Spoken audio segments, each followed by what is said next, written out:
अजमेर में POCSO act विशेष न्यायालय संख्या 1 के विशिष्ट न्यायाधीश ने दुष्कर्म के खिलाफ अपना फैसला सुनाया है, जहां 13 साल की मासूम बच्ची के साथ दुष्कर्म करने वाले आरोपी को उम्र कैद की सजा सुनाई है। इसके साथ ही 58,000 रुपए का जुर्माना लगाया है, जहां आरोपी ने नाबालिग का अपहरण कर दुष्कर्म किया और जान से मारने की कोशिश की थी। मामले पर न्यायाधीश ने कहा कि ऐसे में सख्त सजा दी गई है, जिससे समाज में ऐसी घटनाओं को फिर से ना दोहराया जाए। देखें पूरा मामला।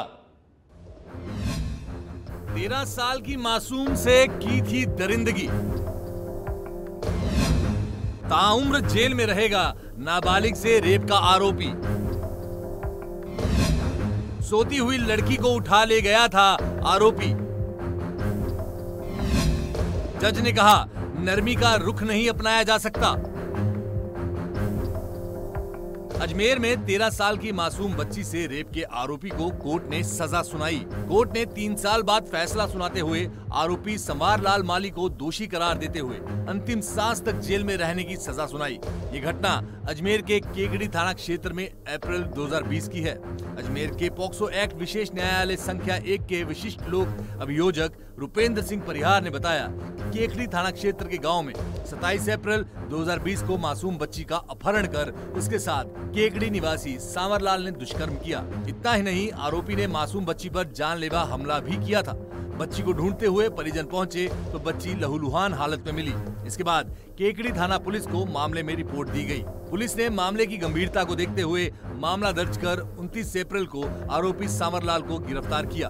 देखिए, आज पोक्सो एक्ट के विशिष्ट न्यायाधीश श्री बन्नालाल जी जाट द्वारा पोक्सो एक्ट के आरोपी सांवरलाल माली को पोक्सो एक्ट व आईपीसी की धारा के अंदर आजीवन कारावास एवं शेष प्राकृतिक जीवन जीने तक की सजा से दंडित किया है। घटना अनुसार परिवादी ने पुलिस थाना केकड़ी एवं पुलिस अस्पताल के अंदर इस आशय की रिपोर्ट दी कि मेरी पुत्री डेरे में सो रही थी और रात को मेरी पत्नी जब उठी देखा तो बच्ची घर पर नहीं मिली। उसको हमने ढूंढा, तलाश किया। फिर परिवादी ने अपने ससुर को फ़ोन किया तो उसका ससुर गांव की तरफ जब आ रहा था तो बच्ची उसको रास्ते पर लहूलुहान अवस्था के अंदर मिली। उस बच्ची को तत्काल केकड़ी जिला अस्पताल लेके गए। अस्पताल में डॉक्टर ने उसको चेक किया तो उसकी स्थिति बहुत नाजुक, उसके शरीर पर प्राणघातक हमला होने से काफ़ी चोटें थी और उसके प्राइवेट पार्ट पर भी गंभीर चोट थी। पुलिस द्वारा बच्ची का तत्काल मेडिकल बोर्ड से मेडिकल कराया गया और पुलिस ने तत्काल जांच करते हुए, चूँकि पीड़िता को अभियुक्त अंधेरे में ले गया था, इसलिए पीड़िता अभियुक्त की शक्ल नहीं बता पा रही थी, इसलिए पीड़िता न्यायालय के समक्ष उसको पहचान नहीं पाई, इसलिए पीड़िता को न्यायालय में हॉस्टाइल हो गई, गवाह पक्षद्रोही हो गया। लेकिन पीड़िता के जो अभियुक्त ने जिस स्थान पर दुष्कर्म किया उस स्थान से जो पीड़िता के खून के जो सैंपल लिए गए वो पीड़िता के कपड़े पर सैंपल और अभियुक्त का जो सैंपल लिया उससे मिलान पाया गया और जिससे घटना की डीएनए रिपोर्ट से घटना की पुष्टि हुई कि पीड़िता के साथ अभियुक्त ने दुष्कर्म किया है और उसके साथ जानलेवा हमला कारित किया है। पुलिस ने न्यायालय में आरोपी के खिलाफ चालान पेश किया। विशिष्ट लोक अभियोजक रुपेंद्र सिंह परिहार ने कहा कि मामले में पीड़िता ने आरोपी को पहचाना तक नहीं। इसके बाद एफएसएल में घटना स्थल की मिट्टी, बच्ची के कपड़े सहित अन्य भिजवाए, जिसका मिलान होने पर न्यायालय ने ये फैसला सुनाया। अभियोजन पक्ष की ओर से 19 गवाह और 50 दस्तावेज प्रदर्शित करवाए गए, जिसके आधार पर न्यायाधीश बन्नालाल जाट ने आरोपी सांवरलाल माली को दोषी करार देते हुए अंतिम सांस तक जेल में रहने और 58,000 रुपए जुर्माने की सजा से दंडित किया है।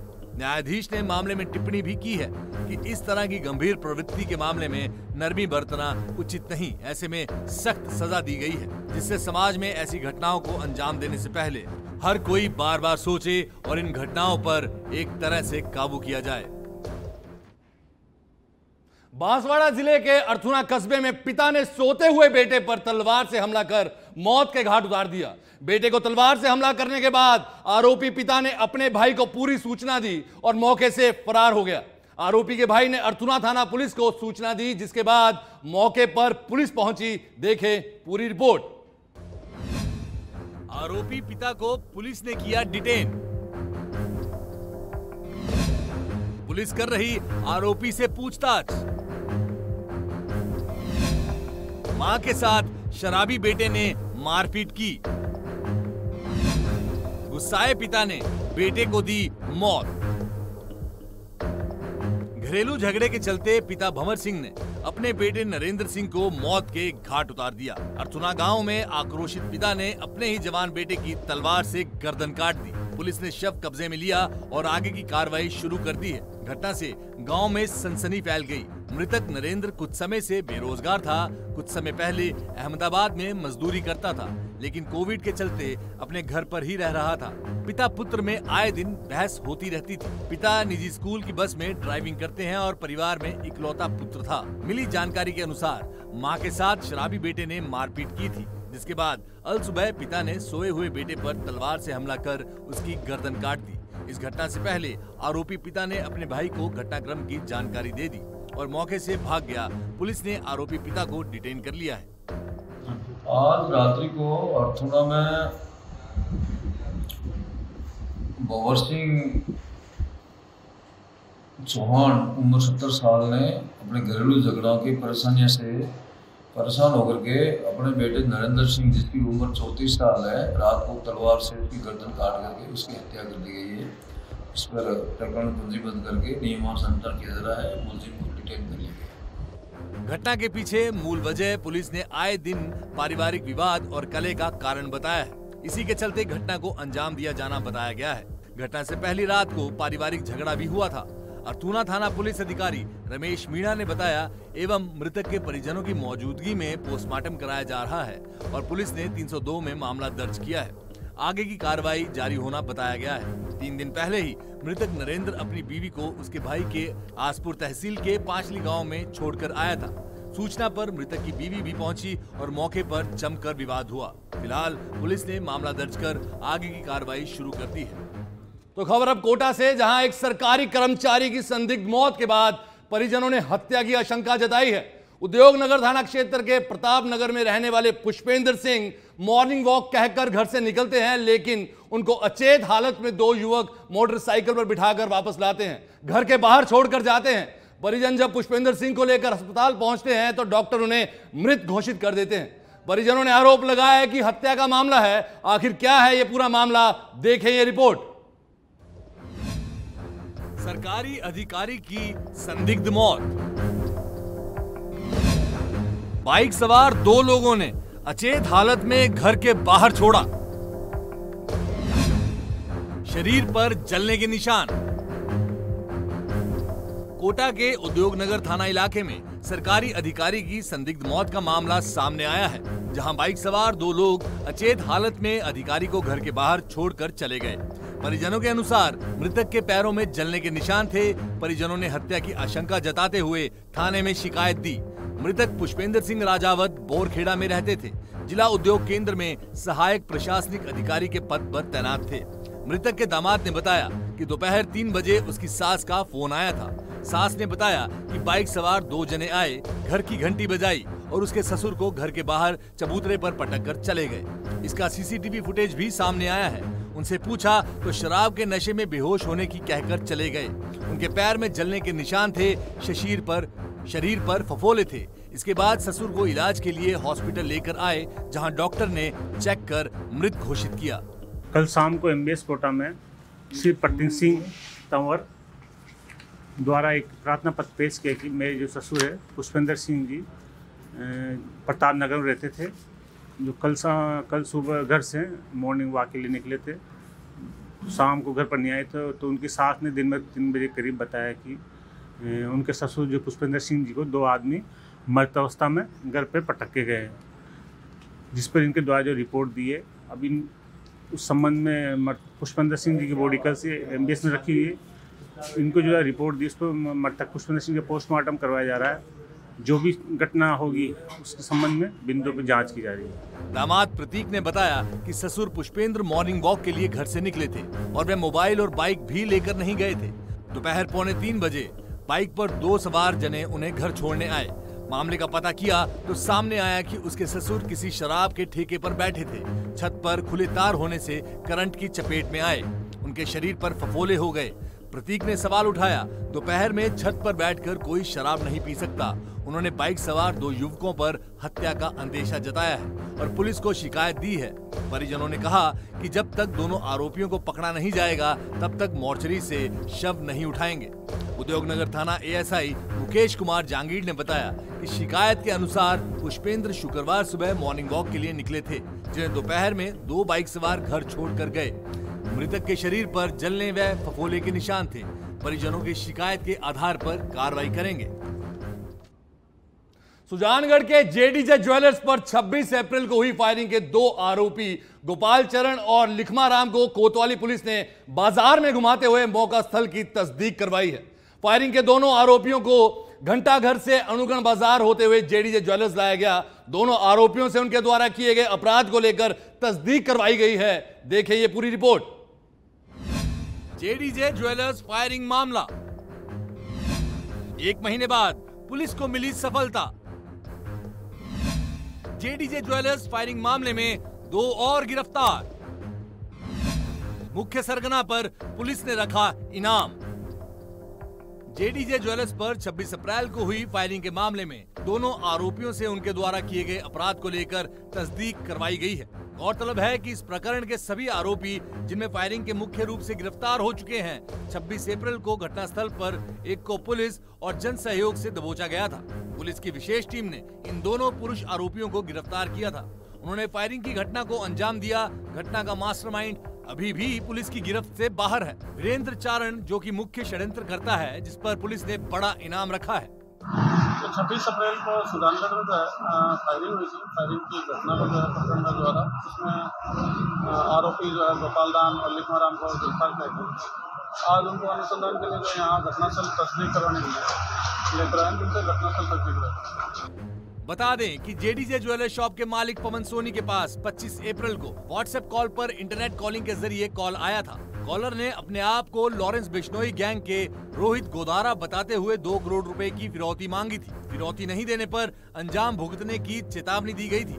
रंगदारी नहीं मिलने पर गुस्साए बदमाशों ने अचानक ज्वेलरी शॉप पर पहुंचकर ताबड़तोड़ फायरिंग शुरू कर दी। फायरिंग की ये घटना ज्वेलरी शॉप के बाहर लगे सीसीटीवी कैमरे में रिकॉर्ड हो गई। फुटेज में 2 हमलावर पिस्तौल से फायरिंग करते हुए नजर आ रहे हैं। इनमें से एक हमलावर को दबोच लिया गया। जैसे ही गोली लगने की आवाज आई तो वहां मौजूद कांस्टेबल रमेश मीणा ने हिम्मत दिखाई। बदमाश फायरिंग करते हुए भाग रहे थे। इस दौरान पुलिस कांस्टेबल रमेश मीणा ने भी क्रॉस फायर किया। फायरिंग में एक गोली पुलिस कांस्टेबल के दाएं हाथ की बाजू पर लगी, लेकिन इसके बावजूद भी रमेश मीणा ने बहादुरी का परिचय देते हुए हमलावरों पर अटैक किया और एक बदमाश को मौके पर ही पकड़ लिया। बदमाश को कब्जे में करने के बाद पुलिस की गाड़ी मौके पर पहुंची, जिसके जरिए हमलावर को थाने ले जाया गया, जिस पर 1 महीने से पुलिस नजर बनाई हुई थी। जिस पर कार्रवाई करते हुए पुलिस ने 2 आरोपियों को गिरफ्तार कर लिया है, जबकि फायरिंग की घटना को अंजाम देने वाला मास्टरमाइंड अभी भी पुलिस की गिरफ्त से बाहर है, जिसकी तलाश में पुलिस जुटी हुई है। उदयपुर में हिस्ट्री शीटर रनिया को गिरफ्तार करने गई पुलिस पर हमले के बाद पुलिस को आखिरकार सफलता हाथ लगी है। पुलिस ने पाली और उदयपुर जिले के कई गांवों में आतंक का पर्याय बना डाकू रनिया को गिरफ्तार कर लिया है। उदयपुर पुलिस की स्पेशल टीम ने डाकू को गुजरात के जंगल से दबोचा है। देखें पूरी रिपोर्ट। रनिया के खिलाफ लूट, चोरी, डकैती और अवैध हथियार के 53 मुकदमे दर्ज। गैंग में परिवार और गांव के लोगों को ही कर रहा था शामिल। रनिया पर 25,000 रुपए का इनाम था घोषित। पुलिस की 10 टीमों ने सर्च कर गुजरात से दबोचा। उदयपुर की मांडवा थाना पुलिस पर हमला करने वाले हिस्ट्री शीटर रनिया बुम्बरिया को पुलिस ने गुजरात के बनासकांठा स्थित करनाल से गिरफ्तार कर लिया। रनिया के खिलाफ लूट, मारपीट, चोरी, डकैती, अवैध हथियार रखने और सरकारी कर्मचारी पर हमला करने जैसे करीब 53 मुकदमे दर्ज हैं। पुलिस ने हाल ही रनिया को पकड़ने को लेकर 25,000 रुपए का इनाम घोषित किया था। इससे पहले पुलिस रनिया गैंग के 6 साथियों को गिरफ्तार कर एक नाबालिग को डिटेन कर चुकी है। फिलहाल रनिया के 2 बेटे खातरू और झाला फरार चल रहे हैं, जिन्हें भी पकड़ने के लिए पुलिस की धरपकड़ जारी है। बता दें कि बीते सप्ताह ही रनिया के बेटे खातरू और झाला ने कोटड़ा मुख्यालय पर एक व्यापारी से बंदूक की नोक पर लूटपाट की थी। उसके साथ मारपीट कर उसकी पिकअप गाड़ी और नकदी छीन भाग गए थे। 26 अप्रैल को मांडवा थाना पुलिस हिस्ट्री शीटर रनिया के घर उसे और उसके बेटे झाला को पकड़ने गई थी। तब रनिया सहित उसकी गैंग के करीब 30 से 35 लोगों ने पुलिस को घेरकर हमला कर दिया था। पुलिस पर जमकर पत्थर बरसाए गए और उनसे उनकी पिस्टल भी छीन ली थी। इसमें मांडवा एसएचओ सहित 6 पुलिसकर्मी बुरी तरह घायल हो गए थे। इसके बाद एसपी के निर्देश पर आरोपियों को पकड़ने के लिए 10 टीमें बनाई गई, जो उदयपुर के आसपास जिलों सहित गुजरात में सर्च अभियान चला रही हैं। 1 महीने बाद रनिया को गिरफ्तार किया गया। अब पुलिस रनिया के फरार बेटों की तलाश में जुटी हुई है। ये 27 अप्रैल को मांडवा पुलिस टीम पर रनिया गैंग द्वारा हथियारों सहित हमला किया था। पुलिस के हथियार लूट के ले गए और टीम के साथ मारपीट की थी। इस मामले में श्रीमान जिला पुलिस अधीक्षक महोदय के डायरेक्शन में टीमें अलग अलग काम कर रही थी इनको अरेस्ट करने के लिए। इस मामले में पहले 7 लोगों को अरेस्ट किया जा चुका है और रनिया को कल गुजरात पालनपुर के पास से टीम द्वारा डिटेन किया गया, जिसको रात्रि को ही गिरफ्तार करके आज न्यायालय में पेश किया गया। 5 दिन का रिमांड लिया गया है। साथ ही अभियुक्तों के बारे में और घटनाक्रम के बारे में इससे अनुसंधान किया जा रहा है। बता दें, डाकू रनिया ने अपनी गैंग में परिवार और गांव के लोगों को ही शामिल कर रखा है। गैंग में बाहरी लोग शामिल नहीं हैं। रनिया की गैंग अधिकतर हाईवे पर लूट किया करते थे। गैंग हाईवे पर आने जाने वाले लोगों को निशाना बनाते और लूट करते थे। कहा जाता है कि लोगों को लूटने से पहले उनके साथ मारपीट भी की जाती थी। बिना मारपीट किसी को जाने नहीं दिया जाता था। रनिया का गांव राजस्थान में है, लेकिन गुजरात बॉर्डर 3 किलोमीटर होने के कारण वारदात के बाद वह गुजरात भाग जाता था। बता दें, रनिया के खिलाफ 56 मुकदमे दर्ज हैं। इसमें लूट, हत्या, जानलेवा हमला और डकैती जैसे अपराध शामिल हैं। रनिया को पकड़ने 1 महीने पहले उदयपुर पुलिस ने उसके गांव में दबिश दी थी, लेकिन रनिया बच निकला था। पुलिस के आने की भनक रनिया को लग गई थी। उसने पुलिस के पहुंचते ही हमला कर दिया था। पुलिस के साथ मारपीट कर बंदूक भी छीन ली गई थी, जिसके बाद से पुलिस की टीमें दबिश देकर आरोपियों की तलाश में जुटी थी, जिसमें पुलिस को आखिरकार सफलता हाथ लगी और पुलिस ने गुजरात के जंगलों से हिस्ट्री शीटर रनिया को गिरफ्तार कर लिया।